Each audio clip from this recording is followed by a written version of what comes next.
Les sujets du jour de la revue fiduciaire. Premier sujet de notre JT. Plafond de la sécurité sociale pour 2025. Le BOSS a confirmé par communiqué que le plafond de la sécurité sociale augmentera de 1,6% au 1er janvier 2025. Le plafond 2025 sera ainsi fixé à 3 925 € par mois, soit 47 100 € pour une année complète. Le BOSS dévoile également les autres valeurs du plafond: plafond trimestriel à 11 775 €, plafond par quinzaine à 1 963 €, plafond par semaine à 906 €, plafond journalier à 216 € et plafond horaire à 29 €. Deuxième sujet de notre JT. Taux de TVA. Les denrées alimentaires sont soumises au taux réduit de TVA de 5,5%, tandis que les produits de confiserie relèvent du taux normal de 20%. Dans une actualité récente, Bercy clarifie le sort des pâtes de fruits. Dès lors que leur dimension maximale n'excède pas 5 cm et que leur masse n'excède pas 20 grammes, elles sont considérées comme des produits de la taille d'une bouchée.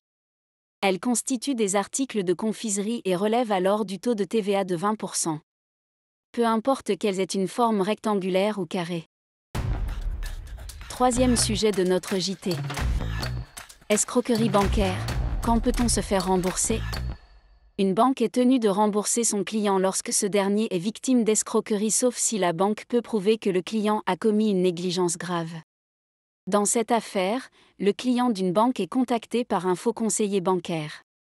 Après avoir été mis en confiance, le client suit les recommandations du faux conseiller en supprimant et réinscrivant, avec utilisation du code confidentiel, 5 personnes de sa liste de bénéficiaires de virement.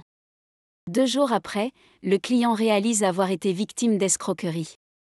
Son compte bancaire a été débité de plusieurs virements frauduleux.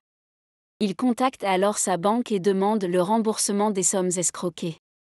La banque refuse le remboursement au motif que le client a commis une négligence grave en validant à distance des opérations dont il n'est pas l'auteur.